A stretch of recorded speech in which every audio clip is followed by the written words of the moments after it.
Entre os anos 1304 e 1321, foi lançada em 3 volumes a obra Divina Comédia, por Dante Alighieri. O escritor nasceu em 1265 em Florença e é considerado um dos maiores poetas da história. O poema é escrito em tercetos, isso significa que a última palavra do primeiro e terceiro verso rimam entre si. Dante foi embaixador na corte do Papa Bonifácio VIII e com esse desenvolveu uma profunda rivalidade. O Papa resolveu dar um comunicado que Dante estava sendo culpado de corrupção e de oposição ao poder. Ele foi condenado a pagar uma imensa multa, mas como não se precisou do tribunal, foi sentenciado a queimar na fogueira. O escritor resolveu ficar em exílio em Roma e ficou nessa situação durante 20 anos. Foi nesse tempo que a Divina Comédia foi escrita. A obra sofreu influências do filósofo católico São Tomás de Aquino e também dos antigos filósofos gregos como Aristóteles e Pitágoras. Dante lançou cerca de 12 obras durante toda sua vida. A comédia está dividida em um prólogo e 3 partes, sendo o inferno, o purgatório e o paraíso.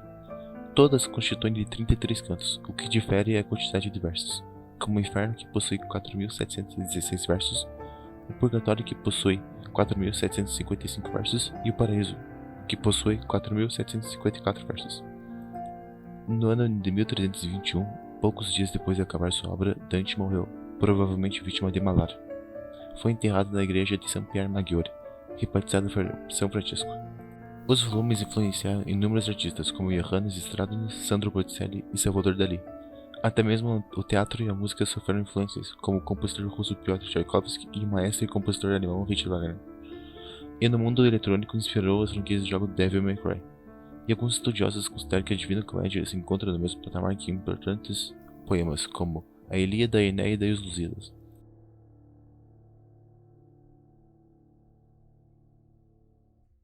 Para compreendermos a Divina Comédia, precisamos fazer uma breve análise histórica de sua época. Dante escreveu a obra no período chamado de Idade das Trevas, que é caracterizado como um tempo obscuro e vazio de reflexões e preconceitos herdados pelos humanistas e iluministas.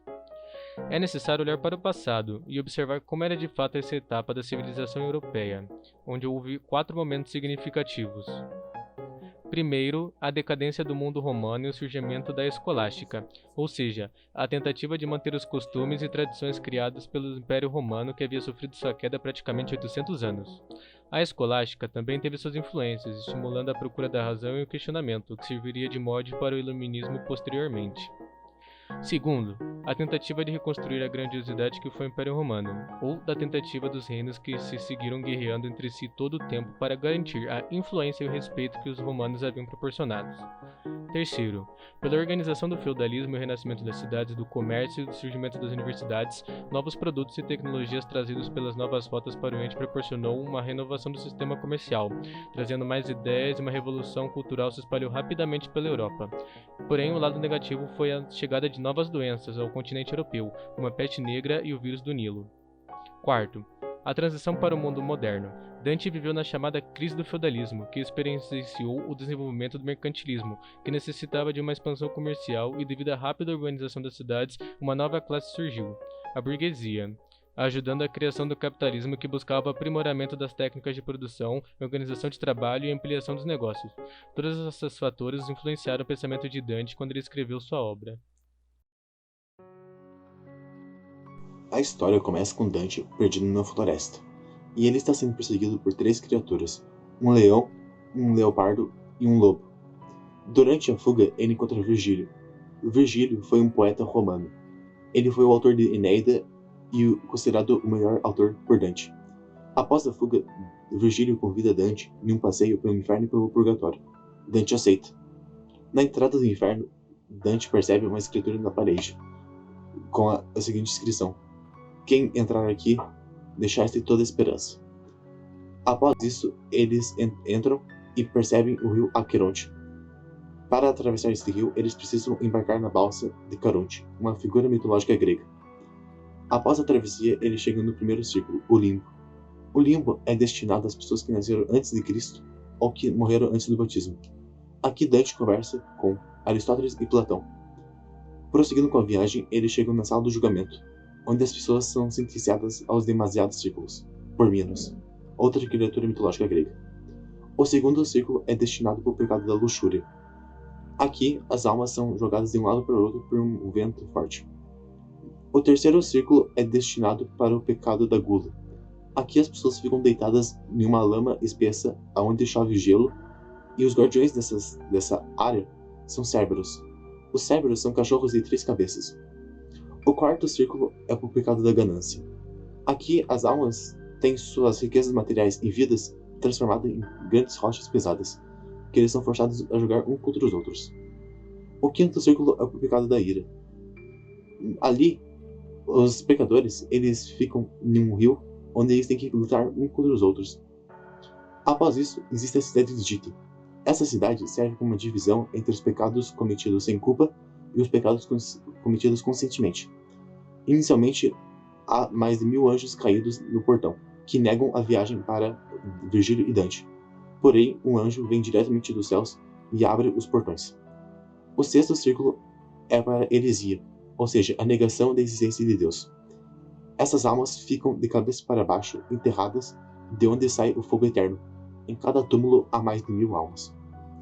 O sétimo círculo é para o pecado da violência, em que é dividido em 3 vales. O primeiro vale é para a violência contra o próximo. Aqui os pecadores ficam em vales de rio com sangue fervente, aonde se tentam sair são atingidos por flechas provindas de minotauros que ficam na região. Aqui Dante encontra Átila e Alexandre o Grande. No segundo círculo há o vale contra os suicidas. Aqui os suicidas são transformados em árvores grandes e tortas, e ouvem-se gritos lamentarosos por toda parte. O último vale é destinado às pessoas que cometeram a violência contra Deus. Aqui as pessoas são divididas em 4 grupos, mas todas ficam em um deserto de areia quente onde chove fogo. Os grupos são os blasfemadores que foram contra a palavra de Deus, eles são condenados a ficar deitados na areia. Os usurários que foram contra o Espírito de Deus, eles ficam amontoados uns nos outros. Os sodomitas, eles foram contra a natureza de Deus e eles têm que ficar correndo em uma direção aleatória, e se ficarem parados, eles ficam na mesma posição por 1000 anos. E os intelectuais, as pessoas que foram contra a sabedoria de Deus, estão amontoadas umas nas outras. O oitavo círculo é destinado a qualquer tipo de fraude. Há 10 divisões, ou 10 fossos. O primeiro fosso é destinado aos sedutores, ou seja, as pessoas que usaram a paixão de outros para benefício próprio. Eles são açoitados por demônios. O segundo fosso é para as pessoas que exploraram o medo de outros. Eles estão cobertos em fezes e esterco. O terceiro fosso é destinado às pessoas que foram traficantes de artefatos sagrados. Eles estão enterrados de cabeça para baixo e suas pernas são assadas por fogueiras. O quarto fosso é destinado aos adivinhos. Eles têm suas cabeças viradas para trás, de modo que não consigam olhar para frente. O quinto fosso é destinado aos corruptos. Eles estão mergulhados em piche fervente. O sexto é para os hipócritas. Eles usam roupas brilhantes e elegantes, porém pesadas como chumbo. O sétimo é para os ladrões. Eles estão acorrentados em postes de madeira e têm serpentes perfurando seu corpo, roubando seus traços humanos. O oitavo é destinado aos maus conselheiros. Eles estão em um oceano de lavas, em chamas, em uma tempestade contínua de raios. O nono é para as pessoas que dizimaram a discórdia. Eles têm seu corpo mutilado pela uma espada de um demônio. O último fosso é dedicado às pessoas que cometeram qualquer tipo de falsificação. Eles estão cobertos em todo tipo de doença e peste. O nono círculo e último é destinado aos traidores. Dante diz que lá o lago que é formado possui a lágrima de todos os condenados congeladas. Há 4 esferas neste círculo. A primeira esfera é destinada aos traidores de seus parentes. Eles estão apenas com seu tórax e sua cabeça para fora do lago. A segunda esfera é destinada aos traidores de sua pátria. Eles estão apenas com sua cabeça para fora. A terceira esfera é destinada aos traidores de seus hóspedes. Eles estão apenas com a face para fora, de modo que quando choram, suas lágrimas se congelam e cobertam seus olhos. A última esfera é destinada aos traidores de seus reis. eles estão completamente submergidos em água congelada, e é nesta esfera que, na representação de Dante, há Lúcifer. Lúcifer, nesta obra, possui 3 cabeças, cada uma mordendo partes do corpo dos 3 maiores traidores da história: Judas, Cássio e Brutus.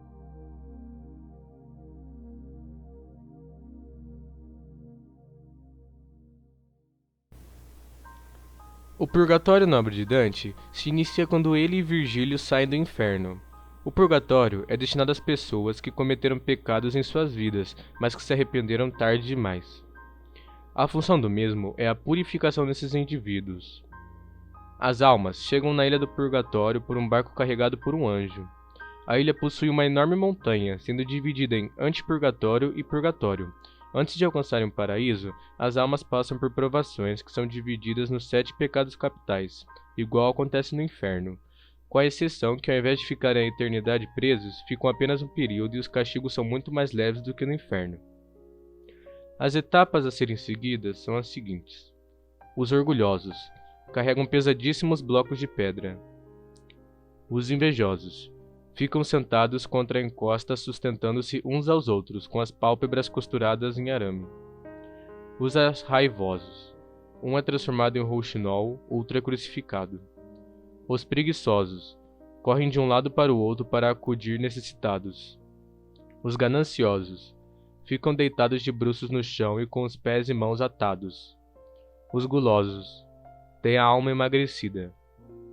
Os luxuriosos. Os penitentes cantam e lançam exemplos de castidade. Em cada círculo, Dante e Virgílio encontram conhecidos e conversam por um bom tempo. Antes de saírem do purgatório, Dante acaba encontrando Beatriz, sua paixão na terra, e é ela que torna sua guia no paraíso, já que Virgílio pertence ao limbo, portanto não pode alcançar o reino dos céus.